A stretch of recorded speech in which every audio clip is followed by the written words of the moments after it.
सुखं गौडपदं महान्तं गोविन्दयोगेन्द्रप्रकाशितं श्रीशङ्कराचार्यपदाश्वतमपादञ्जहस्ताफलकञ्चशिष्यं तन्तोटकं वार्तिकात्मन्यान् अस्मद्गुरुं सन्ततमानतोऽस्मि श्रुतिस्मृतिपुराणानामालयं करुणालयं नमामि भगवत्पादं शङ्करं लोकशङ्करं शङ्करं शङ्कराचार्यं केशवं बादरायणं सूत्रभाष्यकृतौ वन्दे भगवन्तौ पुनः पुनः ईश्वरो गुरुरात्मेति मूर्तिभेदविभागिने व्योमव्याप्तदेहाय दक्षिणामूर्तये नमः येषां चरणसान्निध्याद्भयमुक्तो ब्रह्माण्डं ज्ञानार्थेतान् वन्दे यज्ञेशान् गुरुनायकान् नमस्ते शङ्करानन्द गुरुपादाम्बुजन्मने सलिलासमहामोह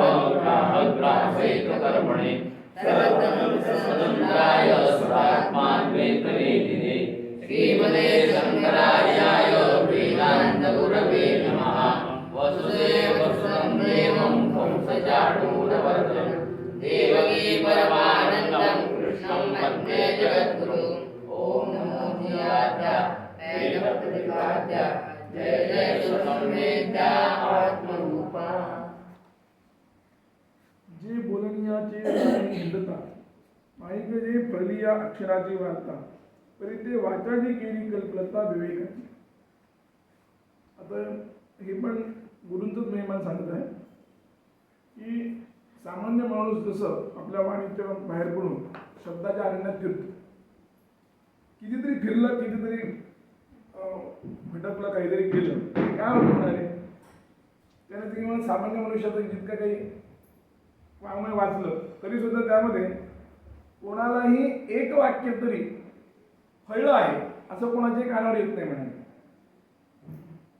पण त्या सामान्य माणसाच्या आपल्या वाणीला मात्र ते काय करतात म्हणाले, परिती वाचाची कल्पलता विवेकाची, ते तरी काय म्हणतात. पण अशा सामान्य माणसाचं जे हे आहे त्याच्या वांध असलेली जी वाणी आहे त्या वाणीला मात्र ते काय करतात म्हणाले, गुरुंनी काय केलं तर अध्यात्म कल्पलता केली म्हणाले. अध्यात्माचं कल्पवृक्ष केला, कल्पलताच केली, कल्पवृक्ष कल्पलता काही वेगळं चालते. तर ही त्याची हे सगळं कोणाचं काम आहे म्हणाले तर हे श्री गुरूंचं आहे. आणि त्यामुळं मी आज अध्यात्माची कल्पलता आहे म्हणून मी काहीतरी लिहू शकतोय असं त्यांचं म्हणणं आहे. ते पुढे म्हणतात, होती देहबुद्धी एक सरी ते आनंद भांडार केली ओरी मन गीतार्थ क्षीर सागरी जलशयन चाहली. म्हणजे ते अनेक जन्मापासून अनादी कालापासूनच वेगवेगळ्या जन्मामध्ये आपल्याला जेव्हा जावं लागलेलं आहे. सगळ्या जन्मात जर बघितलं तर एक महत्त्वाची गोष्ट आहे ती म्हणजे त्या त्या देहाचं जे काही असतं ते म्हणजे मीच देह आहे अशी त्याला बुद्धी असते. म्हणजे एकसारखी बुद्धी असते. कोणताही देह असू द्या, कुठलाही देह असू द्या, त्याला बुद्धी कोणती असते, एकसारखीच असते. ती म्हणजे कोणती, देहा बुद्धी असते, म्हणजे मरतेच असते असं म्हणायला काही हरकत नाही. आणि त्यामुळे काय होतं की तो देह जो आहे किंवा तो आत्मा जो आहे तो त्याच्यामध्ये प्रत्येक जीवामध्ये हे होतो, काय म्हणतात, आत्मभ्रांतीने राहत होतो. म्हणजे मीच देह आहे असं समजूनच राहतो ना तिथं. तर म्हणजे अशी सगळी बुद्धी होती म्हणाली मला एकसरी, म्हणजे होती देहबुद्धी एकसरी, म्हणजे एकसारखी सगळीकडे देहबुद्धी होती म्हणाले. पण तरी सुद्धा त्यांनी काय केलं, ती बुद्धी जी आहे तो संपूर्ण जो हे होता त्याला आनंदमय कोश केला. आनंद भांडारा केली ओवरी, म्हणजे काय, आनंदाचं काय केलं, भांडार करून टाकलं त्याला म्हणाले. आणि त्यामुळे झालं काय म्हणाले की सगळीकडे सुखभ्रांतीनं इकडे तिकडे मन, जे जिकडं मन धावत होतं आपलं ते संपूर्ण मन एका ठिकाणी एकाच ठिकाणी राहिलं म्हणजे. आणि त्यामुळे काय झालं ते मग गीतार्थ क्षीरसागरी, जणू काय तो गीतार्थ जो आहे, गीतार्थ म्हणजे भगवद्गीतेचा जो अर्थ आहे त्याचीच एक क्षीरसागराची अशी उपमा केली, क्षीरसागराची झाली उपमा म्हणाली. आणि त्या ठिकाणी तुझं नुसतं राहिलं नाही तर त्या क्षीरसागरामध्ये जलशयन राहिले, म्हणजे महाविष्णूंनी जसं जलशयन केलं आहे त्याप्रमाणे झालं. त्यामुळं माझं काय झालं की मी त्या ठिकाणी याप्रमाणे महाविष्णूप्रमाणे झाल्यामुळं मी सुद्धा त्याप्रमाणे झालो म्हणाले.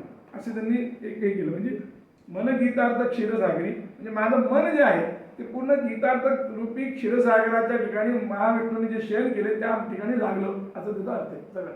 म्हणून होती देहबुद्धी एक सरी, ते आनंद भांडार केली ओवरी, मन गीतार्थ क्षीरसागरी जलशयन झाले, ऐसे एक एक देवाची गाणे, ते अपार बोलू केवी मी नेदाणे, तरी अनुवादलो धीटपणे ते उपहास जोधी.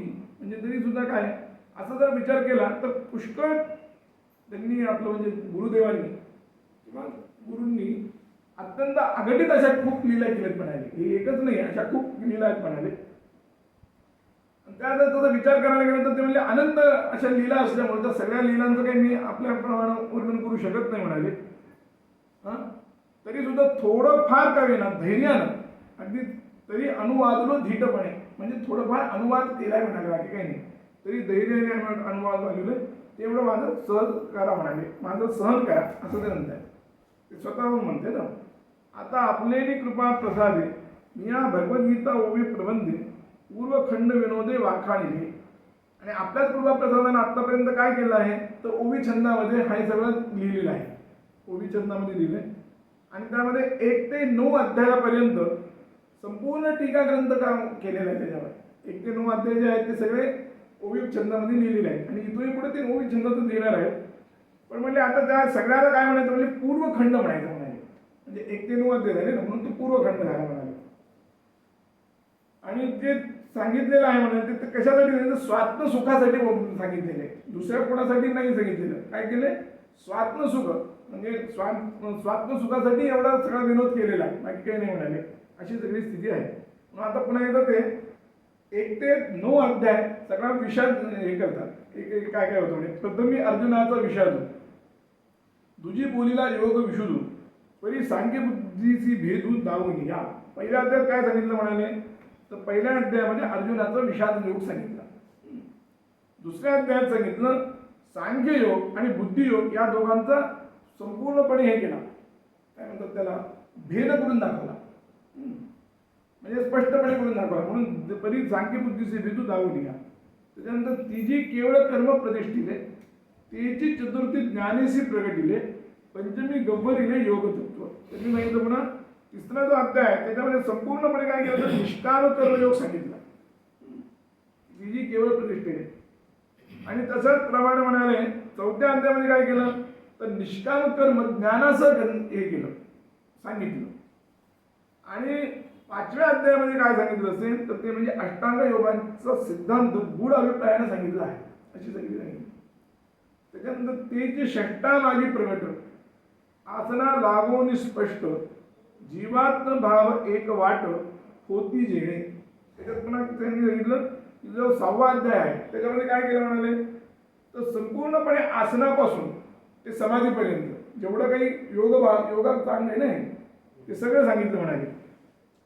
त्याच्यानंतर नुसतं तेवढं सांगितलं असं नाही, जीव आणि ब्रह्म हे सुद्धा 2 पदार्थ सुद्धा त्या ठिकाणी सांगितले. अशा स्पष्ट शब्दामध्ये त्यांनी सांगितले. आणि त्यातलं जीव आणि ब्रह्म हे दोन्हीही एका वाटेवर येतील आणि एक रूप होतील असं स्पष्टपणे सांगितलं म्हणे. म्हणून जीवात्म भावा एक वाट होती जेणे, तैसे जे योग स्थिती आणि योग भ्रष्टाचे गती, ते आगवीची उपपत्ती सांगितली षष्टी. त्याचप्रमाणे म्हणाले योगनिष्ठ पुरुषाची जी अवस्था आहे ती, आणि त्याच्यानंतर योगभ्रष्टाची मरणोत्तराची अवस्था, हे सुद्धा त्या याच्यामध्ये 6व्या अध्यायात सांगितलं म्हणाले, सविस्तर सांगितलं म्हणाले. तयावरी सप्तमी प्रकृती परिहार उपक्रमी करुणी भजती ते पुरुषोत्तमी ते बोलली चारही. म्हणजे त्यानंतर 7व्या अध्यायात काय केलं तर परा आणि अपरा अशा 2 प्रकृती सांगितल्या, भेद दाखवला त्यातला आहे की नाही, परा कोणती अपरा कोणती याचं पण सांगितलं. आणि त्या प्रकृतीचा नुसतं निराश आणि त्यानंतर प्रकृतीचा पूर्णपणे निराश कसा करायचा ते सुद्धा सांगितलं. आणि पुरुषोत्तम भगवंताची भक्ती कशी करायची ती सुद्धा सांगितलं म्हणाले. अशा प्रकारे तयावरी सप्तमी प्रकृती परिहार उपक्रमी करुणी वजिते पुरुषोत्तमी आणि चारी आरती ती बोलिनी चारी, पाठी सप्त प्रश्न सिद्धी, बोलोनी प्रयाण समय शुद्धी, एवं सकळ वाक्यावधी अष्टमाध्यायी. त्यानंतर त्यांनी काय सांगितलं 7वा अध्याय अजून एक सांगितलं, ते म्हणजे उपस्थित असलेले जेवढे प्रश्न आहेत जे त्यांनी 7वा अध्यायाच्या ह्यानं प्रश्न ज्या उपस्थित झाले ते सगळे उपस्थित असलेले जे प्रश्न आहेत ते सगळे 8व्या अध्यायात सांगून टाकले म्हणाले. म्हणून पाठी सप्तम प्रश्नसिद्धी. आणि त्यांनी त्या ठिकाणी ज्ञानी, योगी, भक्त आणि सामान्य असे 4 प्रकारचे हे सांगितले, काय म्हणतात त्याला, जीव सांगितले, जीव म्हणा की म्हणा. आणि त्याच्यानंतर त्याच्याप्रमाणे त्याच्या ठिकाणचं प्रत्येकाचं फळ कोणतं आहे प्रयाणाचं ते पण सांगितलं म्हणाले. प्रयाण करिता शुद्ध काळ कोणता वगैरे सांगितलं. आणि अशा प्रकारे हा संपूर्ण विषय सर्व श्लोक समाप्ती होईपर्यंत अध्याय संपेपर्यंत सगळा सांगितला असं त्यानं सांगितलं. मग एवं सगळं वाक्यावधी अष्टमाध्यायी. मग शब्दब्रह्मी असंख्याके जे तुला काही अभिप्राय फिके ते तुला महाभारते एके लक्ष्य जोडे. त्याच्यानंतर काय सांगितलं की जे हे आहे आता वेदामध्ये काय अनंत अनंत वेदा असं आहे ना, अनंतावय वेदा असं म्हटले की जे संपूर्ण वेद जो आहे तो काय अनंत प्रकारचा आहे. त्यामध्ये म्हणाले अजून एक सांगून टाकतो म्हणाले कर्म, उपासना आणि ज्ञान या सगळ्यांचं जर जे काही असेल ते सगळं जे सगळं कोणाला भेटत असेल तर ते फक्त कोणत्या ह्याच्यात भेटतं ते म्हणजे महाभारतात भेटतं, अन्य कोणाच्या भेटत नाही असं सांगितलं. म्हणजे यदि हस्ते तदन्यत्र ज्यांनी हात न तर क्वचित. म्हणजे जे काही यात आहे ते सगळं त्याच्यात आहे, जे काही असेल ते सगळं त्याच्यात आहे, जे त्याच्यात नाही ते कुठंच नाही. त्यामुळे ते तोच अर्थ यायचा की शब्दब्रह्मी असंख्याक आहे, म्हणजे खूप शब्दब्रह्म आहे, सगळं आहे, असंख्याक आहे. पण जे तुला काही अभिप्राय पैकी पण त्यातला जो जेवढा काही अभिप्राय आहे तो सगळा अभिप्राय कुठे येतो म्हणजे ते तुला महाभारते एके. फक्त महाभारताच्या ठिकाणी समजतं म्हणाले सगळं. ते सगळं कशाने म्हणतं म्हणाले फक्त ते लक्षण एक लक्ष श्लोकामध्ये येतं म्हणजे सगळ्याचा जर एकदम हे केलं तर म्हणजे सार जर केला तर संपूर्णपणे महाभारतामध्ये भेटतो.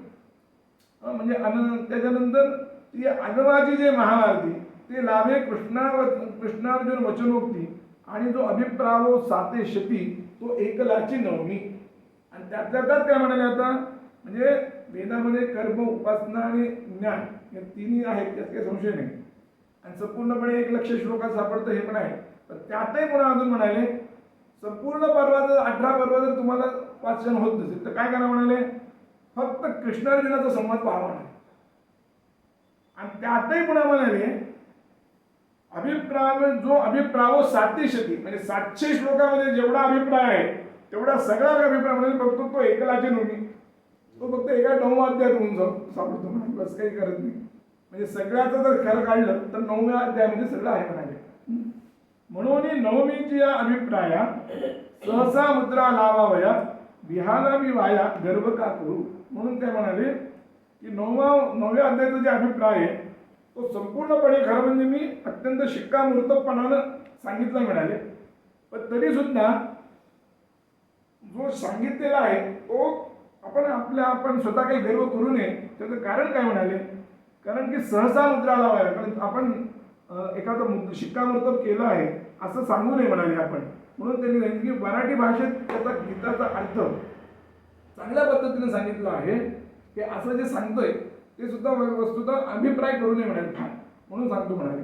अहो गुळा साखरे मालयाचे बांधले तरी एकाची रसचे परी साध गुळ येते आन रसे. म्हणाले गुळ हे साखर आहे किंवा काकवी आहे हे सगळे कोणापासून बनले तर सगळे उसापासून बनलेत की नाही. परंतु त्यातल्या प्रत्येकाची चव जी आहे ती सगळी भिन्न भिन्न आहे. प्रत्येकाचं भिन्न भिन्न आहे. त्याप्रमाणे म्हणले एका अध्यायापासून ते संपूर्णपणे जर विचार केला तर संपूर्ण गीताच ही एका ब्रह्मरसानं हे जे आहे म्हणजे ब्रह्मरसानं बांधलेली आहे किंवा ब्रह्मरस सगळीकडे इथून तिथून वाहतोय म्हणाले. परंतु प्रत्येक अध्यायाचं जे प्रमेय आहे तेवढी फक्त प्रमेय जो आहे ते प्रत्येक अध्यायाची वेगवेगळी शैली फक्त तेवढी आहे. वस्तुतः सगळे जर पाहायला गेलं तर ब्रह्मरसच आहे बाकी काहीच नाही. पण त्यातली प्रत्येक अध्यायाची शैली मात्र भिन्न भिन्न असं जाते. मग आता बघा एक जाणूनिया बोलती एक ठाये ठाये जाणविती एक जाणो जाता हरपती जाणते गुडेसी.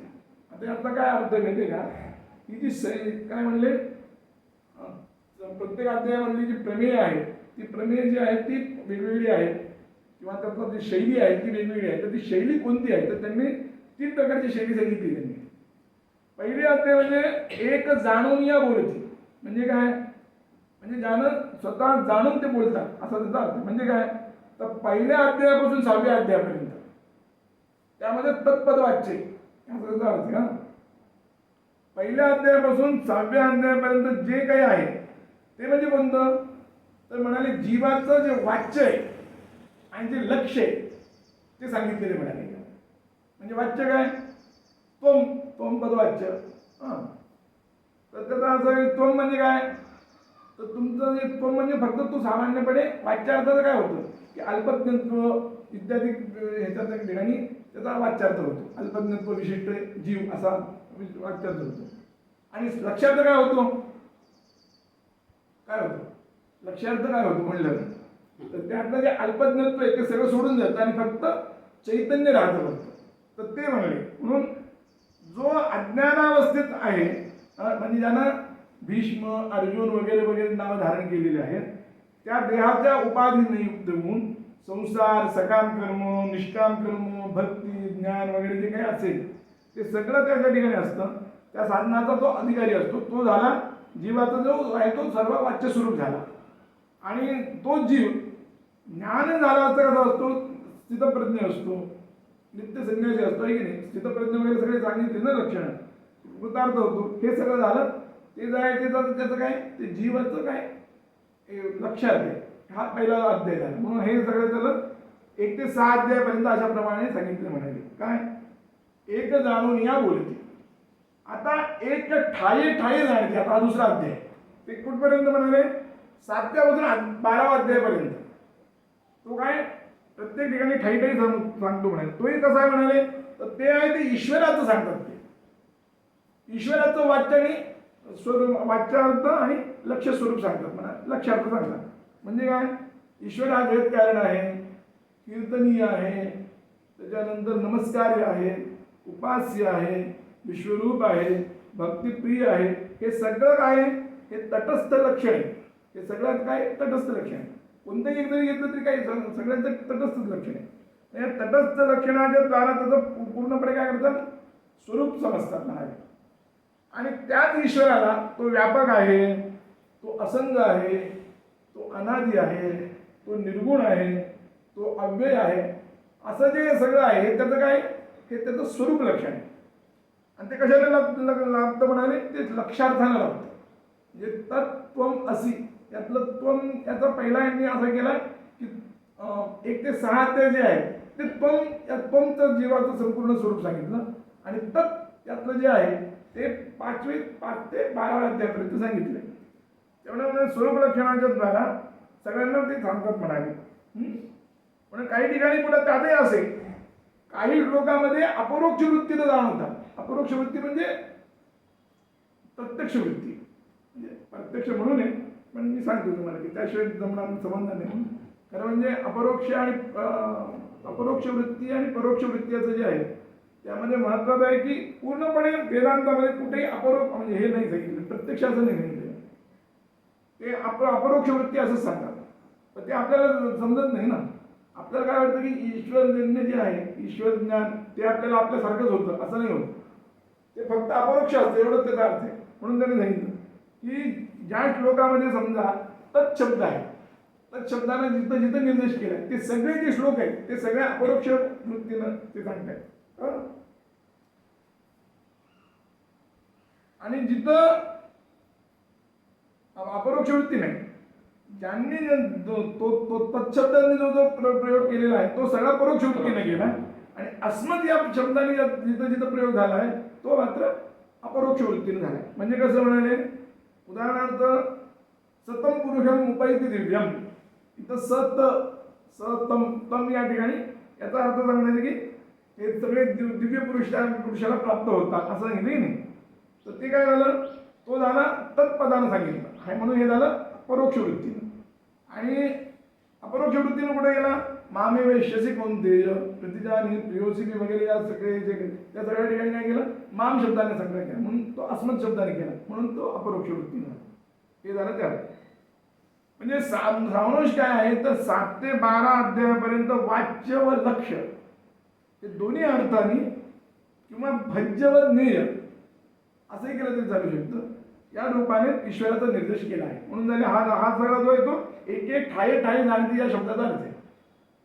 एक जाणो जाता हरपती जाणते गुणेसी. आता दुसरं काय 13व्या पासून 18व्या अध्यायापर्यंत ते काय करतात, तर ते अधिकारी जीव जो आहे म्हणजे हे सगळ्यांत जे आहेत ते आत्तापर्यंत ते 13 पर्यंत असं म्हणून की सगळे सामान्य जीव आहेत. पण आता 13 पासून 18व्या अध्यायापर्यंत जे जीव आहेत ते सगळे अधिकारी जीव आहेत. म्हणजे ज्याला खरोखरच म्हणजे म्हणतात की नाही वेदांताचा खरा अधिकारी जो आहे तो 13व्या अध्यायापासून आहे असं म्हणायला काही हरकत नाही. म्हणून म्हणाले 13व्या पासून 18वा अध्याय म्हणजे किती झाले 6 अध्याय. आता तिथून पुढले ते अधिकारी जे जीव आहेत त्यांसाठी करतात म्हणाले. म्हणून त्यासाठी त्या ठिकाणी गुणासह अद्वैत स्थितीमध्ये त्याचा पूर्णपणे सांगतात म्हणाले. म्हणून त्या ठिकाणी काय सांगितलं क्षेत्रज्ञ जाती माम विद्धी मामेकम शरणम म्हणजे इथं सगळीकडे याचप्रमाणे पाहिलं. म्हणजे काय जो देव मी ब्रह्म आहे असं जाण किंवा म्हणाले मला एकाला अभेदाने शरण घे वगैरे वगैरे सांगितलं. या सर्व देवातून काय सांगितलं ही जी वाक्य आहे ते काय झालं ज्ञातृत्व धर्म सांगितला. त्याच्यानंतर ब्रह्माचा ज्ञेयत्वही धर्म सांगितला आणि त्याच्यानंतर स्वतःचा ज्ञापकत्व हाही धर्म सांगितला. म्हणजे 3 धर्म सांगितले. कोणता ज्ञातृत्व धर्म ज्ञेयत्व धर्म म्हणजे जो जीव आहे तो जीवाचं जे आहे तो ज्ञातृत्व धर्म. त्याच्यानंतर ब्रह्म जे आहे त्याचं काय ज्ञेयत्व धर्म आणि त्याच्यानंतर जे स्वतः ज्ञापकत्व या सर्व ठिकाणी संपूर्ण जाऊन ते संपूर्णपणे सगळं हरवतात आणि काय होतं फक्त एकच होतं काय अद्वैत स्थिती होते. या सगळ्या पद्धतीने सांगतात. म्हणून सारांश 1 ते 18 अध्याय जे आहे ते ब्रह्मज्ञानाला ब्रह्मज्ञान करून देतात आणि स्वतःच्या ज्ञापकत्व गुणासह हरपून जातात असा त्याचा अर्थ आहे. म्हणून एक जाणून या जाती हरपती जाणते गुणेसी असं सगळं अर्थ आहे. ऐसे हे अध्याय गीतेचे परी अनिर्वाच्यपण नवमाचे तो अनुवादलो हे तुमचे सामर्थ्य प्रभू. म्हणजे हे सगळे गीताचे अध्याय सांगितले म्हणाले. सगळं आतापर्यंत जो अनुवाद आहे तो पण मी सांगितला. पण त्यातल्या त्यात 9वा अध्याय जो आहे तो मात्र खरोखर अवर्णनीय असा आहे आणि तो तुम्हाला आतापर्यंत मी आता अनुवाद केलेला आहे म्हणाले. हे सगळा अनुवाद जो आहे तो तुमच्या सामर्थ्याने केला आहे.